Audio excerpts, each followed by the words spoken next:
Hermanos, que el Señor les bendiga. Es para mí una gran bendición compartir con ustedes durante este día, gozarme junto a ustedes en lo que Dios ha estado haciendo.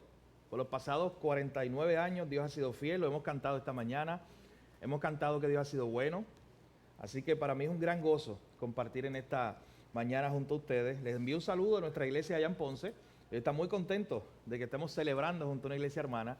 Así que agradecido, gracias a los pastores por la invitación.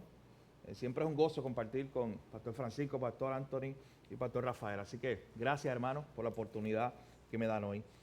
Yo quiero en esta mañana que podamos ir a la Escritura, a Primera de Pedro, capítulo 1, versículos 10 al 12. El tema del sermón para esta mañana es la revelación de una gran noticia. Primera de Pedro, capítulo 1, versículos 10 al 12. Permítanme leer la palabra del Señor y luego orar para comenzar nuestro tiempo de predicación. La revelación de una gran noticia. Dice así la palabra del Señor. Los profetas que profetizaron de la gracia destinada a vosotros, inquirieron y diligentemente indagaron acerca de esta salvación, escudriñando qué persona y qué tiempo indicaba el Espíritu de Cristo que estaba en ellos, el cual anunciaba de antemano los sufrimientos de Cristo y las glorias que vendrían tras ellos. A estos se les reveló que no para sí mismos, sino para nosotros, administraban las cosas que ahora son anunciadas por los que os han predicado el Evangelio por el Espíritu Santo enviado del cielo, cosas en las cuales anhelan mirar los ángeles.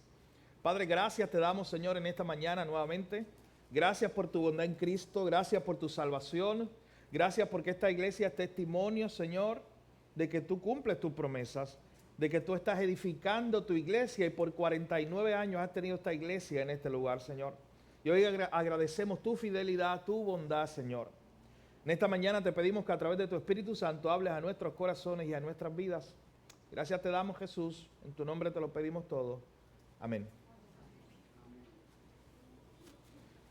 ¿Te imaginas tener un tesoro en casa, pero no conocer su verdadero valor? Imagínate por un momento algo que tienes en tu casa, que ves todos los días, algo que tal vez te has familiarizado con ese objeto, con esa cosa, tal vez valga una fortuna o sea un gran tesoro y tú no conozcas nada de eso.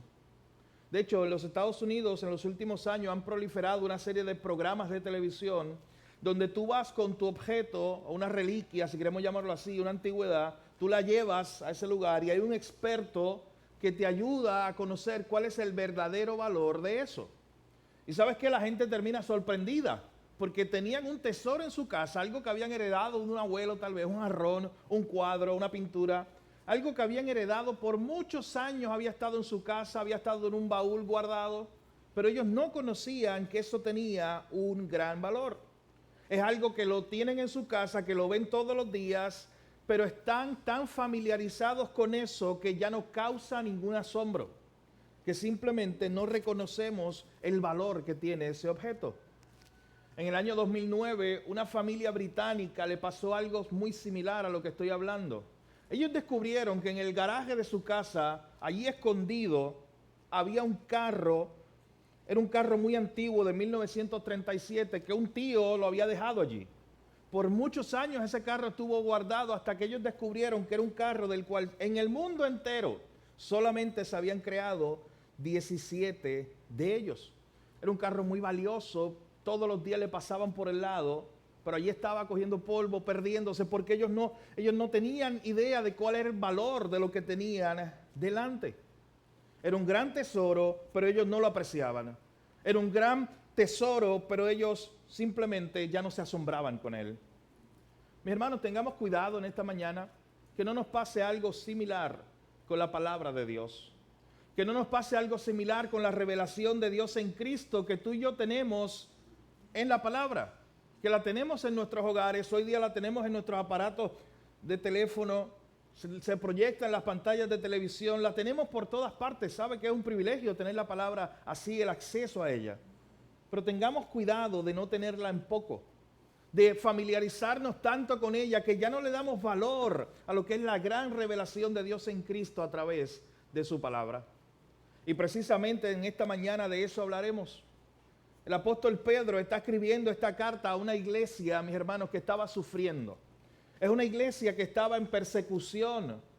Si ustedes van conmigo y ven los primeros versos de ahí de esa carta, Pedro se presenta y comienza hablando en el verso 1 que él se dirige a aquellos expatriados de la dispersión en el Ponto, Galacia, Capadocia, Asia y Bitinia.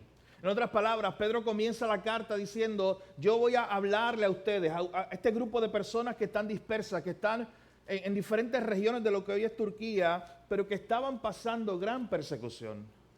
¿Qué se le dice a una persona que sufre? Piensa en eso. ¿Qué se le dice a una iglesia que la están persiguiendo? Que están perdiendo sus posesiones terrenales, que están perdiendo su vida tal vez algunos. El Espíritu Santo inspira a Pedro para que escriba esta carta, mis hermanos. ¿Y sabe lo que hace Pedro? En esta carta lo que hace es llevarle a la iglesia un mensaje para que ellos recuerden los tesoros que tienen en Cristo Jesús. Es como si Pedro le estuviera diciendo a esta iglesia, mira, aquí en la tierra ustedes están perdiendo muchas cosas, porque están sufriendo, los están persiguiendo. Tal vez le están quitando sus propiedades incluso.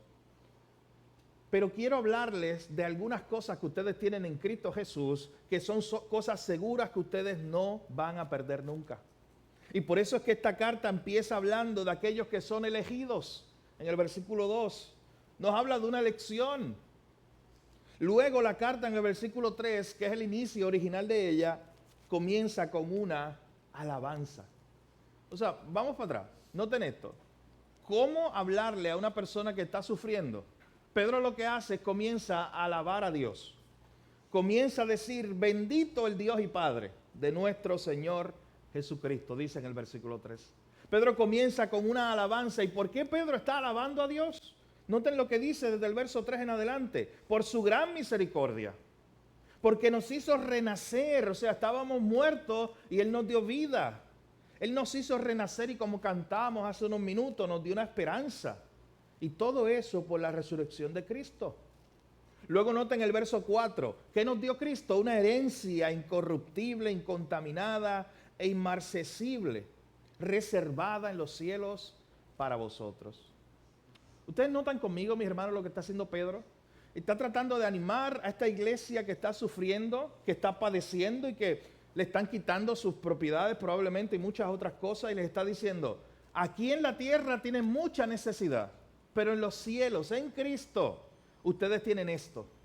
Y noten lo que le dice, ustedes tienen una herencia incorruptible, incontaminada, inmarcesible.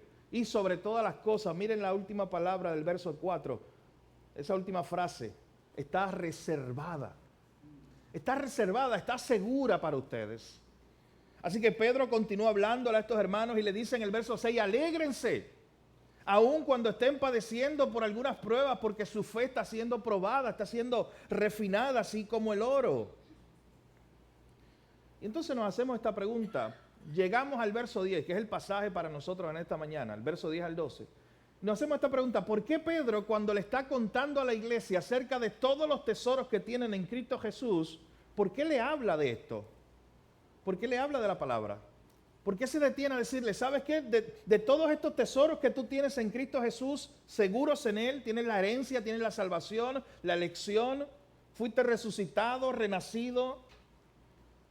Todo esto está reservado en los cielos para ti, esta vida eterna. Pero recuerda que aquí, mientras sufres, mientras enfrentas lo que enfrentas, tienes la palabra de Dios. Y por eso es que Pedro se detiene en los versículos 10 al 12 para hablarle a esta iglesia acerca de esa palabra de Dios. Y en esta mañana lo que veremos son 3 principios que nos enseñan los versículos 10 al 12 acerca de esta gloriosa revelación que tenemos en la palabra. En primer lugar, vea conmigo lo que dice el verso 10 y la primera parte del verso 11.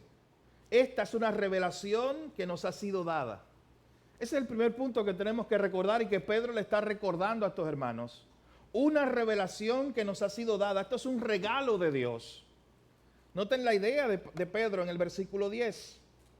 Los profetas que profetizaron de la gracia destinada a vosotros, inquirieron y diligentemente indagaron acerca de esta salvación, escudriñando qué persona y qué tiempo indicaba el Espíritu de Cristo que estaba en ellos.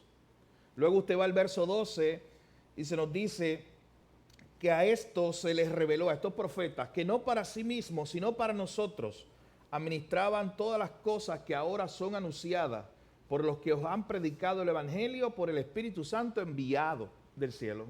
Noten el énfasis de Pedro aquí. Pedro le está diciendo a estos hermanos que esta revelación que ellos tienen, esta palabra, la cual él les está animando a considerar, esta palabra es un regalo de Dios. Dios envió profetas. Mi hermano, esto es algo que a veces no nos detenemos a pensar, pero piensa en esta gran verdad. El hecho de que Dios se haya revelado a través de sus profetas, el hecho de que Dios haya hablado, es un gran regalo de Él. ¿Sabe por qué? ¿Usted se imagina a Dios permaneciendo en silencio por toda la eternidad? ¿Usted se imagina a Dios creando a Adán y a Eva, dejándolo en el jardín, pero nunca haberles hablado, nunca haberse revelado, y que nosotros no conociéramos nada de Él? Porque escuche bien, mis hermanos, si Dios voluntariamente no se hubiera revelado, ninguno de nosotros, ningún ser humano desde Adán tuviera la capacidad para conocerlo a Él. Estuviéramos todavía en la búsqueda. Pero qué gran verdad para nosotros que Dios se reveló. Él quería hablar con nosotros. Él comenzó la conversación de hecho. Yo siempre le digo en la iglesia, oye, míralo de esta manera. Dios creó a Adán y fue Dios el que empezó la conversación. Fue Dios el que le dijo, oye Adán, yo te creé, mucho gusto. Soy yo el que te he creado. Así tienes que vivir de ahora en adelante. Fue Dios el que toma la iniciativa de revelarse a sí mismo. Y aquí, mis hermanos, en el verso 10, 11 y 12, Pedro está diciéndole a estos hermanos en la iglesia de Turquía, les está diciendo, Dios ha levantado profetas, ellos nos han anunciado un mensaje por medio del Espíritu Santo enviado del cielo. Esta revelación fue la iniciativa de Dios mismo. Mi hermano, la próxima vez que tú estés en tu casa listo para leer la Biblia, comienza con una oración de agradecimiento a Dios diciendo, Señor, gracias, porque puedo conocerte a través de tu palabra. Gracias porque tú enviaste profetas, porque tú te revelaste, Señor, porque no has quedado en silencio, tú no estás jugando a las escondidas, tú querías que yo te conociera. La próxima vez que usted esté escuchando la palabra aquí, mientras los pastores estén predicando, dele gracias a Dios, porque usted tiene ese gran tesoro, esa revelación. Dios no está jugando a escondidas, mi hermano. Dios quiere que tú lo conozcas, para que no solamente Él se revele como un creador, sino para que lo veas a Él como un Padre, como tu Salvador. Así que lo que comenzamos a ver aquí en primer lugar es que esta es una revelación que nos ha sido dada, que es un regalo, que es iniciativa de Dios. Hay muchos otros pasajes que usted podría ver. Por ejemplo, cuando Pablo le dice a Timoteo, en 2 de Timoteo 3, 16, 17, toda la escritura es inspirada por Dios. O sea, fue Dios mismo el que decidió guiar a cada autor de la Biblia para hablar de Él, para que escribieran acerca de Él. Segunda de Pedro, capítulo 1, verso 19, el mismo Pedro, ¿sabes qué dice en su segunda carta? Que ninguna profecía es de interpretación privada, porque ninguno de los hombres hablaron porque ellos quisieron hablar, sino que fueron guiados, motivados por el Espíritu Santo de Dios que estaba en ellos. En otras palabras, no fue que un día Moisés no tenía nada que hacer y dijo, oye, me voy a inventar una historia. Voy a escribir en el principio, creo Dios, y por ahí voy a seguir hablando de un pueblo, de Israel y de todas esas historias que usted conoce en el Antiguo Testamento. No, mi hermano, no es que Moisés estaba aburrido y decidió hacer eso. Fue que Dios, el Dios todopoderoso, el Dios eterno, el creador del universo, dijo, yo voy a revelarme a mi pueblo. Y tomó a Moisés, y tomó a David, y tomó a cada autor y cada uno de esos profetas que aparecen en la Biblia, se les reveló, les habló, y hoy usted tiene el privilegio de conocer lo que dijo Dios aquí en su palabra. Así que en primer lugar, mis hermanos, esta es una revelación que nos ha sido dada, es un regalo de Dios, considere siempre eso. En segundo lugar, vea conmigo la segunda parte de ese versículo 11. ¿Qué era lo que anunciaban los profetas? Estos profetas que fueron un regalo de Dios, que dice el libro de Hebreos capítulo 1 que Dios nos ha estado hablando por los profetas desde antes, desde mucho tiempo, y ahora nos ha hablado por el Hijo. Pero ¿de qué era que hablaban esos profetas? Miren lo que dice la última parte del verso 11. Anunciaba de antemano los sufrimientos de Cristo y las glorias que vendrían tras ellos. Así que nuestro segundo punto, esta es una revelación centrada en Jesús y su obra de redención. Esta es una revelación que nos ha sido dada, número uno, y número dos, es una revelación que está centrada en Jesús y su obra de redención. Mi hermano, ¿de qué trata la Biblia? Si alguien te pregunta, es la historia de la salvación. Es la historia de lo que Dios hizo en Cristo para salvar a hombres que no podían salvarse a sí mismos. Tiene 66 libros, escrita, usted sabe, por un periodo de miles de años, por 40 autores, pero tiene un solo mensaje. Cada uno de esos profetas estaba apuntando, estaba preparando el camino hacia la cruz, hacia Cristo. Y dice que esos profetas, el Espíritu Santo estaba en ellos. Ellos indagaron diligentemente, dice el verso 10, acerca de esta salvación. Era de la salvación. Lo que el Espíritu Santo estaba revelándole a ellos era acerca de la gran salvación en Cristo Jesús que Dios iba a traer. En otras palabras, mis hermanos, esto es algo que se lo enseñamos incluso a nuestros niños pequeños en la escuela bíblica, pero que a veces a nosotros como adultos se nos olvida. Toda la Biblia trata de Jesús. Es el personaje principal. De hecho, yo creo que hemos cometido un error a veces con nuestros propios niños cuando le enseñamos acerca de la historia de David y Goliat, y cuando le enseñamos la historia de Jonás, cuando le enseñamos la historia de Daniel en el foso de los leones, y muchas veces hacemos del protagonista a Daniel, hacemos del protagonista a David, y pensamos en David como un héroe. No, mi hermano, el héroe siempre es Cristo. Cada una de esas historias al final están conectándose con Cristo, están apuntando a Cristo. Y de hecho, yo comencé hace unos años, yo tengo un niño que ahora en septiembre 24 cumple 5 años, y el año pasado comenzamos con él una nueva Biblia de estudio que compramos, que es de ilustraciones, y esa Biblia, de todas las que había probado, es la que más me ha gustado, y es por una sola cosa. Es porque al principio, ahí en la contraportada, los editores de esa Biblia de niños, miren lo que hicieron. Se le ocurrió la idea, y para mí es un genio el que lo hizo, de poner como en forma de muñequito pintado unos cuadritos, como unos retratos, unos cuadros, y adentro el personaje, adentro de cada cuadrito, un personaje bíblico, dibujado ahí. Y están muchas de esas historias por aquí y por allá, y acá en el lado derecho está el retrato, que es el más grande, y es el de Jesús. Y cada vez que yo abro la Biblia con mi niño, yo le digo, vamos a la contraportada para recordar de qué trata toda la Biblia. Hay muchas historias, pero tratan de una historia. La Biblia tiene muchas historias, pero al final siempre están conectadas con la cruz, con Jesús. De una u otra manera, Jesucristo lo dijo en Juan 5:39. Jesucristo le dijo a los judíos, escudriñen las escrituras porque ellas hablan de mí. Ustedes recuerdan Lucas 24, el Cristo resucitado, camino de Maús, va con algunos de sus discípulos y dice el texto bíblico que Jesús iba enseñando a esos discípulos todo lo que la Escritura decía acerca de él. Como cada parte, desde Génesis en adelante, siempre está apuntando a Jesús. Mi hermano, porque el protagonista no era Moisés. Si el protagonista era Moisés, ¿sabes qué? La historia se hubiera acabado allí. Y lo único que tú tuvieras era el Pentateuco, los primeros 5 libros de la Biblia. Si el protagonista fuera David, la historia se hubiera acabado allí, pero usted sabe que la Biblia siempre estaba buscando un David más grande, el hijo de David. De hecho, esa es la razón por la cual el libro de Mateo, el Evangelio de Mateo, empieza en el capítulo 1, versículo 1 diciendo, este es el libro de la genealogía de Jesucristo, el hijo de David, hijo de Abraham. ¿Usted sabe por qué? Porque toda la Biblia en el Antiguo Testamento estuvo buscando quién es ese. ¿Quién es ese? ¿Quién es el hijo de David? ¿Quién es el hijo de Abraham?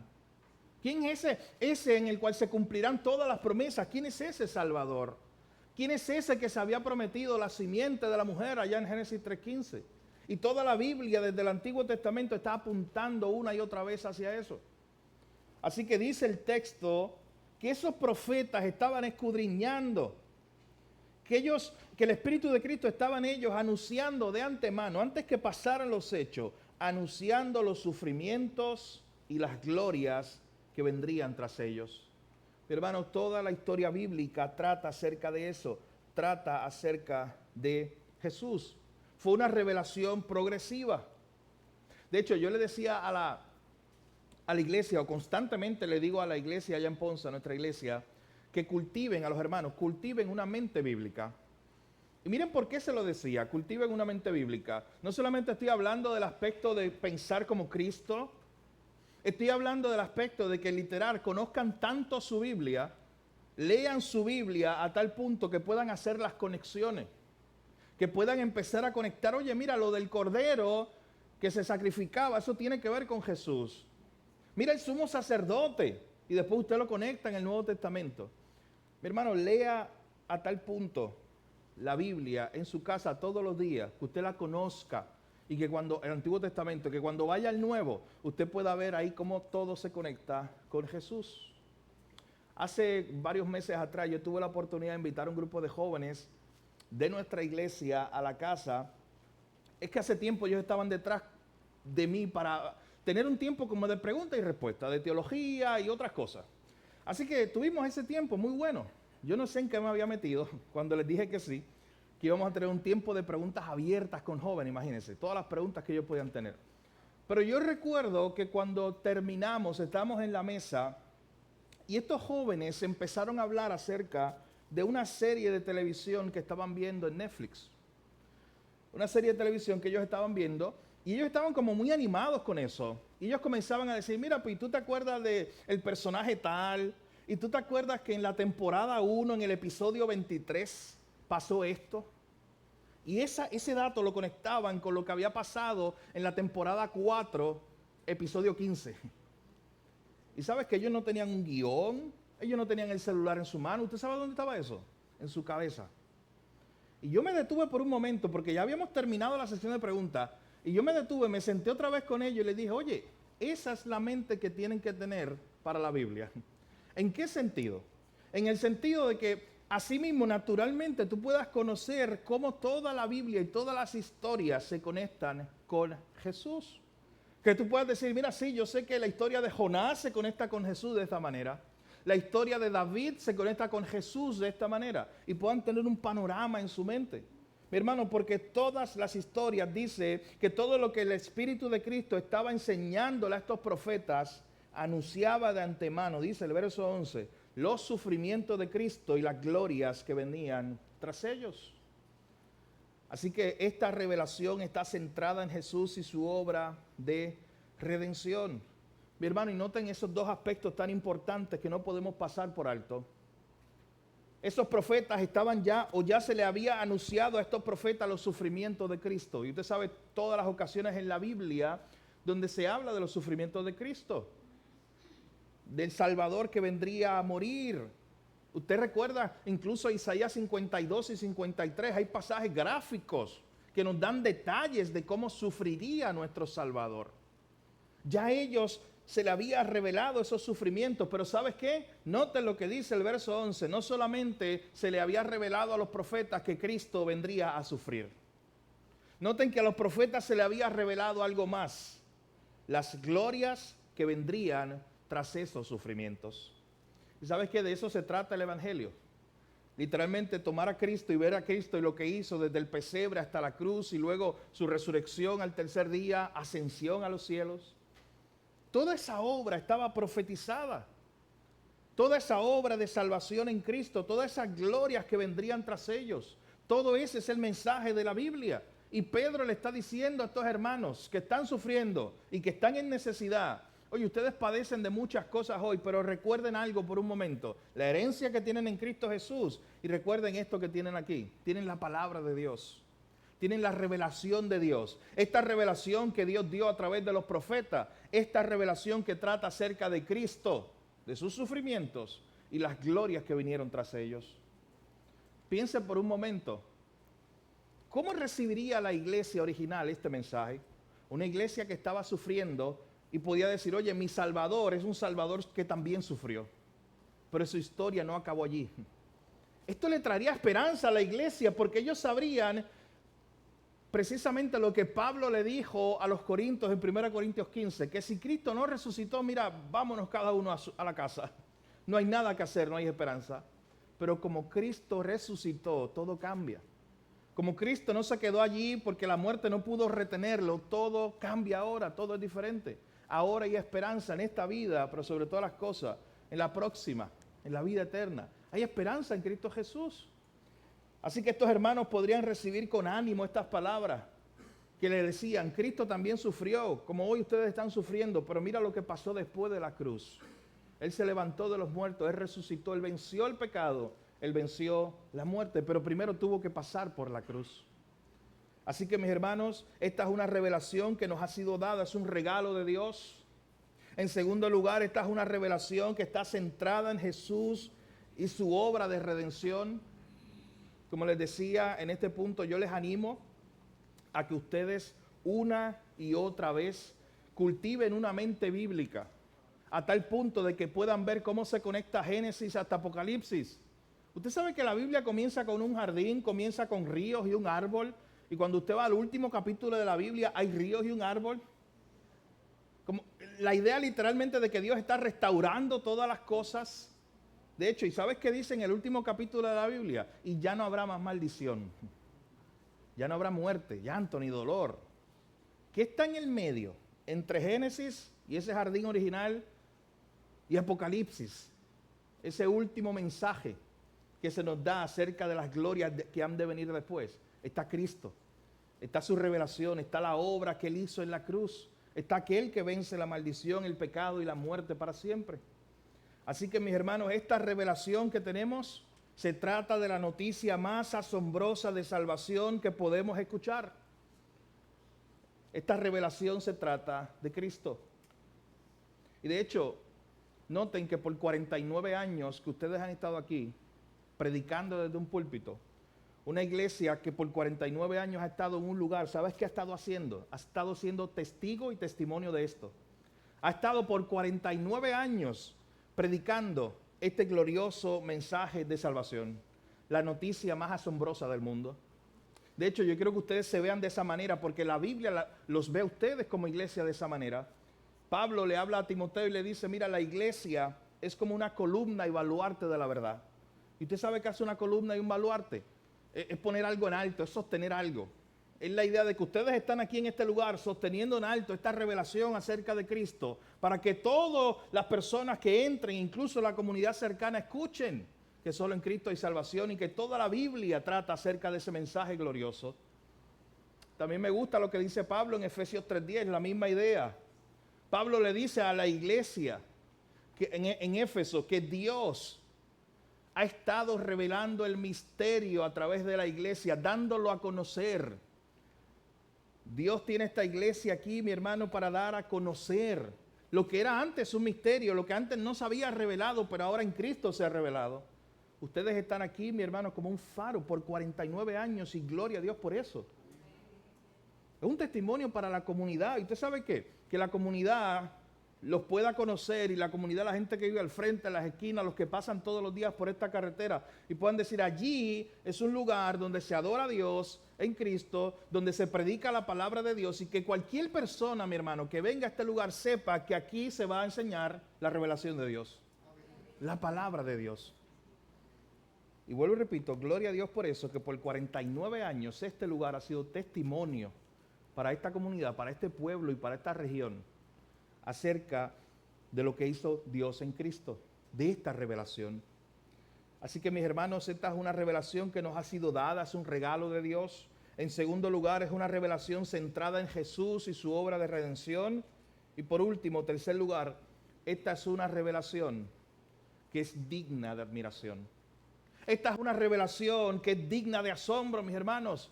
Este mensaje de lo que hizo Dios en Cristo es digno de que tú lo consideres y dediques tu vida a conocerlo cada día más y de que vivas asombrado acerca de lo que pasó en la cruz y se nos revela aquí. Y que vivas asombrado acerca de esa gran historia de la salvación, mi hermano. Porque esa historia de la salvación no trata de otro. Escuchen esto bien, no sé si usted lo ha considerado así. El libro que usted tiene, la Biblia, no es la historia de cómo Dios salvó a los ángeles. Ahí no está. Tú sabes que esta Biblia es la historia de cómo Dios te salvó a ti. de cómo Dios me salvó a mí, lo que hizo Dios en Cristo. ¿Y sabe por qué le digo esto de los ángeles? Porque mire cómo acaba este capítulo. El versículo 12. Termina diciendo, cosas en las cuales anhelan mirar los ángeles. Y cuando dice cosas en las cuales, está hablando de qué cosas. Todo lo que los profetas revelaron, toda la revelación de Dios. Dice que los ángeles incluso anhelan observar esas cosas, esa historia de la redención. Hermano, los ángeles quedan sorprendidos cada vez que ven, escuchan, se exponen a la gran historia de la salvación, de la redención en Cristo Jesús. ¿Cuánto más nosotros, mi hermano? ¿Sabe por qué? Porque estos ángeles que están delante del Señor contemplando su gloria todo el tiempo y sorprendiéndose por lo que hizo Dios en Cristo para salvar a pecadores como a ti, como a mí, ellos no son seres caídos. O sea, ellos están de afuera viendo una salvación que se les dio a otro. Pero en cambio tú cuando lees este mensaje, mi hermano, estás viendo una salvación que ocurrió en tu vida. Eras tú el que estabas perdido, eras tú el que estabas muerto, eras tú el que un día estaba sin esperanza, hasta que llegó este glorioso mensaje de salvación un día a tu vida y te dijo, hay una esperanza en Cristo Jesús. Amén. Puedes ser salvo, puedes tener vida eterna. Tus pecados pueden ser perdonados para siempre si vas a la cruz, si recibes el perdón de Cristo y vives para Él de ahora en adelante. Si quitas esa idea de tratar de salvarte a ti mismo y corres a los brazos de Jesús, el único que te puede salvar. Hermanos, ¿cuánto más nosotros tendremos que asombrarnos todos los días, vivir maravillados con este glorioso evangelio, con esta revelación que se nos ha dado en Cristo? Oh, mi hermano, pero yo me temo que muchas veces los ángeles están más sorprendidos que tú y que yo. ¿Sabes qué? ¿De qué se trata al final este pasaje para ir cerrando? Los profetas, dice el texto, que ellos inquirían, dice el verso 10. Ellos inquirieron, ellos diligentemente estudiaron esas profecías de Cristo. O sea, en otras palabras, ellos estaban muy interesados acerca de eso que se les estaba revelando, de cómo Cristo vendría a salvarnos. Ellos estaban muy interesados en eso. Los ángeles, dice el texto, anhelan, se sorprenden mirar estas cosas. La pregunta es, mi hermano, ¿cómo tú y yo estamos reaccionando ante esta revelación tan grande que tenemos en Cristo Jesús? De hecho, ¿sabes que en algún momento, en Lucas capítulo 10, versículos 23 y 24, Jesús le dijo algo a sus discípulos que conecta muy bien con lo que estamos hablando en esta mañana? Jesús le dijo a sus discípulos, bienaventurados los ojos que ven lo que ustedes ven. Porque les digo que muchos profetas y reyes desearon ver lo que ustedes vieron y no lo vieron. Y oír lo que ustedes oís y no lo oyeron. O sea, Jesús mismo estaba consciente y le dijo a sus discípulos, ustedes son bienaventurados. Porque hubo muchos profetas que estaban interesados en esta salvación, en el Salvador que vendría, pero ellos nunca lo conocieron. De hecho, usted sabe que en la misma Biblia Jesús dice, Abraham vio que venía mi día. Moisés habló de mí, pero ninguno de ellos estuvo en el tiempo de Jesús. Pero los profetas, todos los profetas del Antiguo Testamento estaban muy animados, muy emocionados con esa salvación que se les estaba revelando, que era algo del futuro. Los profetas miraban al futuro con expectativa. Los ángeles quedan asombrados porque desean mirar estas verdades tan maravillosas. Ellos miran con entusiasmo, dice una traducción. Mi hermano, como hemos visto en esta mañana, los profetas estaban cautivados por esta revelación. Los ángeles desean mirar y anhelar esta gloriosa revelación en Cristo. Y te pregunto, ¿has respondido tú de la misma manera? ¿Te sorprende todos los días una salvación tan grande que tienes en Cristo Jesús? ¿Sacas tiempo todos los días para meditar en esta gloriosa verdad? En esta revelación, mi hermano, que es de Cristo. Que no pase un día en que no nos sorprenda una salvación tan grande. Que no pase un día en que no nos sorprenda y no nos asombremos con nuestro glorioso Salvador, Cristo Jesús. Usted sabe que un pastor llamado Frederick Lee, un pastor irlandés, hace unos años atrás escribió un libro muy pequeño. Y es de estos libros que usted sabe que hay libros que cuando usted los lee, usted ya de antemano sabe que hay una buena enseñanza y que usted se va a detener se va a tener que detener en algún momento para pensar, meditar. Pues este libro, miren lo que me ocurrió, yo lo compro, espero que me llegue, comienzo a leerlo y en primer capítulo, primera página me detuvo. Y tuve que cerrarlo, marcar esa línea, cerrarlo y tener un tiempo de adoración a Dios en oración. Porque este autor, el libro se trata de meditaciones sobre la cruz que él cargó, meditaciones sobre Cristo en la cruz. Y él empezó en ese libro diciendo, Señor, una oración, Señor, perdónanos por todas las veces que hemos leído sobre Getsemaní con ojos secos. Escuche bien lo que le está diciendo.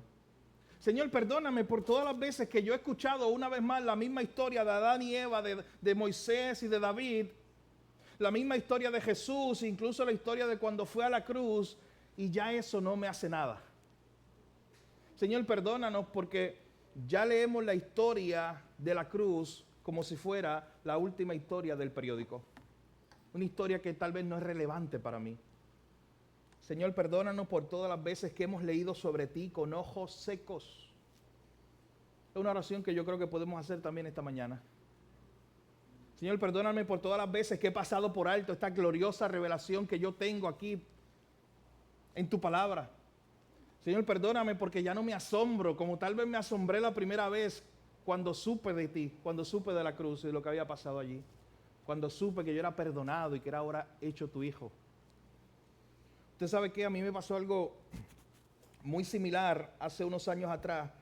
Una de mis hermanas vive en el estado de Washington, pero en el estado allá en el Pacífico, en el oeste. Bien lejos, bueno, tan lejos que vive en una isla que pertenece al estado de Washington, que está cerca de Canadá, de Alaska, por allá. Yo decido visitarla cada 5 años, algo así. Pero yo recuerdo la primera vez que yo fui a ese lugar. Es un sitio de paisajes bonitos, imagínense todo de hielo y frío, lagos, pinos altos, paisajes hermosos. Y yo recuerdo la primera vez que yo fui. Y ella me llevó, me buscó al aeropuerto y cuando iban de camino a su casa y empezaban a verse, ella vive en área boscosa, o sea, empezaban a verse más los paisajes hermosos, eso que solo yo había visto en películas o en fotos. Y yo recuerdo, íbamos por una calle y de momento se ve como un lago y ahí cerca una montaña gigante blanca de nieve, pero completa, llena de nieve, muy alta, impresionante. Y yo le digo a mi hermano, oye, detente, ¿tú no estás viendo esto que yo estoy viendo? ¿Tú no estás viendo esta imagen? Yo quiero tirarle fotos, yo quiero detenerme aquí a mirar y a observar esto. ¿Y sabes qué ella me dice? La montaña, el lago. ¿Tú quieres tirarle fotos a eso? ¿Sabes qué había pasado? Ella ya había vivido allí por 10 años. Cuando ella llegó a ese lugar, ella era una jibarita de acá. Cuando ella llega a ese lugar, los primeros días ella vivía obsesionada con esa montaña de hielo. Ella vivía mirando esa montaña, ese lago, esos paisajes eran impresionantes, pero habían pasado 10 años y como que ya no la sorprendía, porque se había familiarizado con eso. Y llegaba yo, que era la primera vez que veía ese paisaje tan impresionante, y yo quería detenerme, mis ojos a mirar, a contemplar esa gloriosa creación de Dios, a tirarle fotos, a estar allí un rato. De hecho, usted sabe, para que vea cómo es el ser humano, cuando usted ve algo sorprendente, usted queda tan cautivo que usted llama a otro para que lo vea, ¿no le pasa? Mira un arco iris hermoso y usted llama a otro para que vea eso. Dios nos creó así, para admirarlo a Él primeramente. Pero no tenía esta idea. Yo era la primera vez que iba, ya habían pasado 10 años de ella estar viendo ese lugar. Ella se familiarizó con ese lugar, seguía siendo hermoso, el lugar no había cambiado, pero ya no se sorprendía igual. Hermano, ustedes saben a qué yo estoy llegando con esta ilustración, para cerrar. Estoy llegando a la idea de cuidado con la familiaridad. Cuidado usted que todos los días va a la Biblia, pero ya no vaya para sorprenderse de la historia de Cristo, de la historia de la salvación. Cuidado de venir aquí a escuchar al pastor Francisco, al pastor Anthony, al pastor Rafael, predicar la palabra de Dios y ya no quedar sorprendido porque por 48 años, 49 han hecho lo mismo. Hermano, ¿sabes qué dice la Biblia? Que pasará una eternidad y nosotros estaremos allá con Cristo haciendo una cosa. Eso es lo que nos describe el último libro de la Biblia. Estaremos sorprendidos con el Cordero de Dios inmolado como inmolado, que quitó el pecado. Estaremos mirándolo, admirando su belleza por toda la eternidad. ¿Y sabes qué? Pasará la eternidad y ahí seguiremos. Porque nunca llegará un día en los cielos, en la eternidad, donde digamos, oye, ya vimos todo de Cristo. Ya vimos toda su belleza. Ya sabemos todo de Él. Busquémonos otro cielo. Busquémonos otro universo. Eso nunca pasará, mi hermano, porque nuestro Dios es infinito y su belleza es infinita. Así que hoy les animo a que si Dios le permite a alguno de ustedes estar 20 años, 40 años más en este lugar, usted nunca deje de sorprenderse con la gloriosa noticia de salvación que tenemos en Cristo Jesús, aquí en su palabra. Nunca deje de asombrarse con el mensaje de Cristo. Nunca deje de asombrarse con la revelación que se nos ha dado. Vamos a orar. Padre, gracias por tu palabra. Gracias porque a través de ella somos edificados, animados, exhortados, Señor. Hoy te agradecemos por esta amada iglesia. Gracias porque por 49 años han sido un testimonio, han sido un faro, columna y baluarte de la verdad en esta comunidad. Han estado predicando tu palabra, han estado predicando este mensaje de salvación que tú antes habías revelado a los profetas, como hemos visto hoy. Oh, Señor, te pedimos en esta mañana que así como los ángeles anhelan mirar estas cosas, se sorprenden y admiran estas cosas, que así sea con nosotros todos los días, Señor.